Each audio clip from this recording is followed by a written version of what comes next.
I want to take you guys to the year 2015, 10 years ago. We have a lot of players that can actually think that, okay, this guy is deserving of the award or this guy is deserving of the award. And all these players were incredibly informed. They were informed at the time. They will have contenders that we actually, that merited the award. So I'm just giving this note because there are a lot of people who are so confused about how this Ballon d'Or should be given.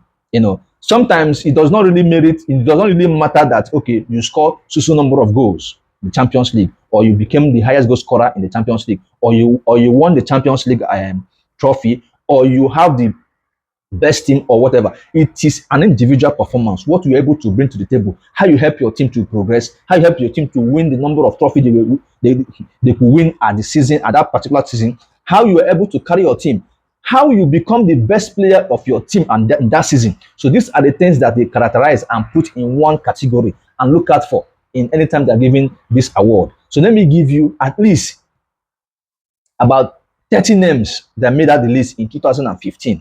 Now, the first in the list is Sergio Aguero of Man City and Argentina. In that year, he was so spectacular. He was banging in goals with reckless abandon. We all knew how this guy was just agile, very strong, and very rigid in terms of delivering his goals. Then the second one was Gareth Bale. We saw what Gareth Bale did with Real Madrid. The year Real Madrid won their 10th Champions League, this was the year that Gareth Bale did exceptionally well. We saw the goals he scored in the final of that Champions League against Atletico Madrid.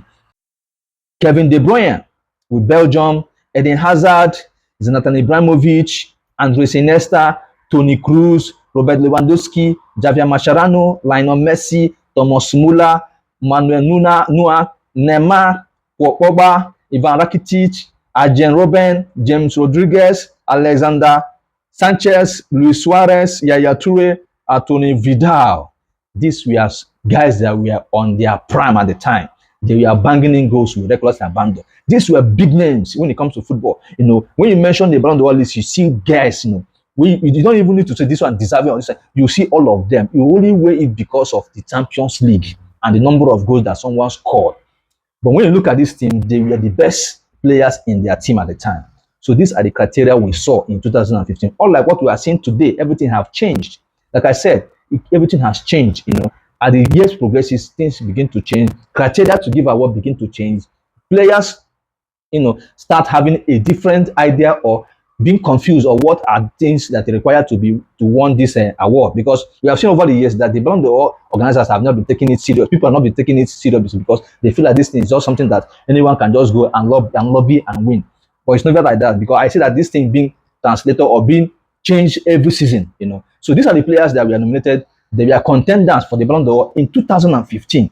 You can see the list. So it's so worrying that these days things have changed, and we are seeing Lamine Yamal, Dembele, and Rafinha being at the top three for this contender. At this list now, if you go back to 2015 and check, you see that men they ball. But at the end of the day, is who the journalist and the coach of every national team think that should win the Ballon d'Or deserve to win. That's what it has been happening all these years anyway. Tell me what you think in the comment section. Let's go, guys.